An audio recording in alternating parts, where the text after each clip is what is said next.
Oh la qu'est-elle, donc on se retrouve pour une nouvelle vidéo où je vais vous parler donc de Rabiot qui vient de signer à la Juventus de Turin. Donc en premier je vais parler de la situation de Rabiot à l'heure actuelle et puis ensuite je vais parler un petit peu de la Juventus aussi. Rabiot, on sait comme on sait la saison précédente, pardon, il a pratiquement pas joué avec le PSG. Au début il a joué et puis après il y a eu pas mal de conflits entre lui et la direction, donc du coup il a plus joué tout simplement.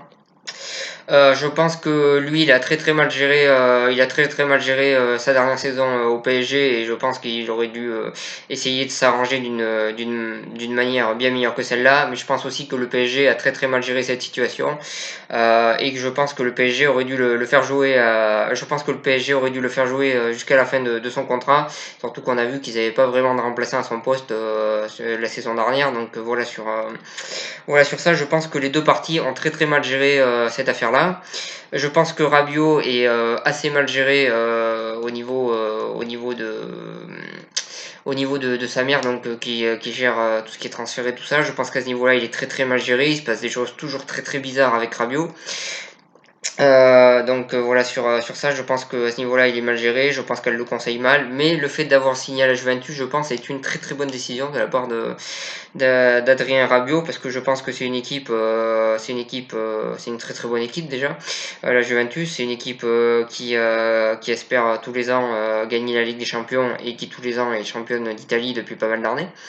Voilà, c'est une équipe avec des fortes ambitions, donc c'est une très bonne idée. C'est un endroit où je pense si euh, si euh, si tout simplement il confirme son talent et si tout simplement il se décide à vraiment jouer au foot et à vraiment s'occuper du football et pas de ce qui se passe autour et pas d'être arrogant comme il a été certaines fois.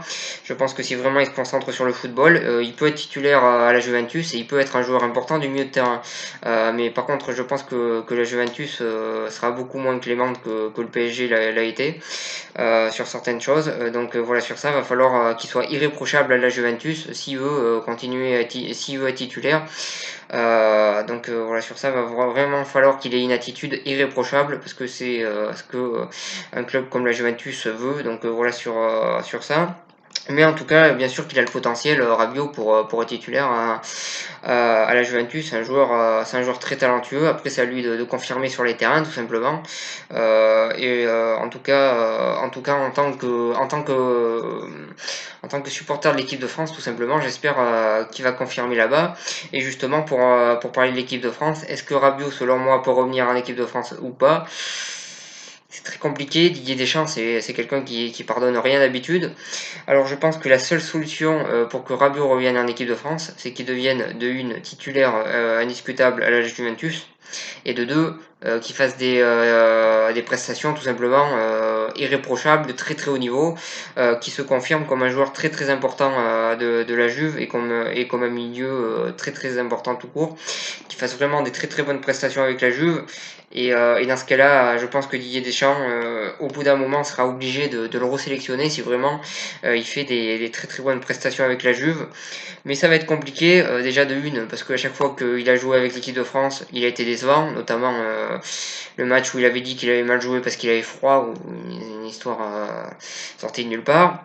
Voilà sur ça, et honnêtement, toutes les prestations qu'il a fait avec l'équipe de France sont plutôt décevantes. Donc déjà ça c'est un mauvais point, et de deux le fait qu'il ait refusé d'être réserviste à la dernière Coupe du Monde, clairement c'est clairement il a clairement perdu énormément de points avec cette histoire-là, à vouloir être trop orgueilleux, clairement il a perdu des points, donc ça va être très compliqué pour lui de revenir en équipe de France.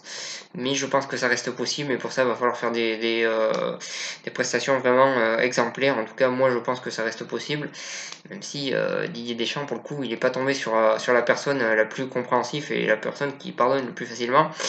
Voilà sur ça. Ensuite, pour en revenir à la Juventus qui recrute une nouvelle fois un joueur gratuit, voilà, sans payer de clause de transfert, tout simplement. Ça fait de nombreuses fois. Je crois que Kedira, ils n'avaient pas payé. Je crois que il y a notamment Pirlo qui n'avait pas payé. Voilà, le Milan AC en voulait plus parce qu'il disait qu'il était fini. Résultat, il a fait des performances de très très haut niveau encore avec la Juve. Donc voilà, la Juve recrute pas mal de joueurs gratuitement. Et en plus, c'est toujours des joueurs c'est quand même des bons joueurs qui recrutent. Donc c'est un recrutement qui est très très intelligent de la part de la Juventus depuis pas mal d'années. Et ça, je tenais à le souligner. Je trouve que c'est très intéressant ce que fait la Juventus. Ils font voir à beaucoup de clubs qu'on peut recruter sans dépenser beaucoup, même si bien sûr après ils ont dépensé beaucoup par exemple sur Ronaldo. Mais si à côté ils dépensent pas trop sur les autres joueurs, c'est intéressant.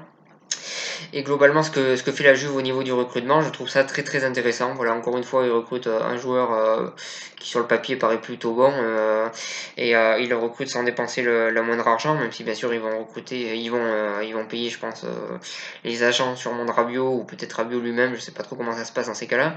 Mais en tout cas, au niveau du transfert, c'est 0 € et voilà. Du coup, je trouve que la Juve à ce niveau-là est très très intelligente au niveau du recrutement. Donc voilà, c'est à souligner et je pense que la Juve est un exemple pour pas mal de clubs à ce niveau-là. Donc voilà devrait être un exemple sur pas mal de clubs du moins. Donc voilà sur ça, voilà ce que je pense sur le transfert de Rabiot. Je pense que ça peut marcher s'il se décide d'avoir une attitude meilleure que celle qu'il avait jusque-là. Donc voilà sur ça.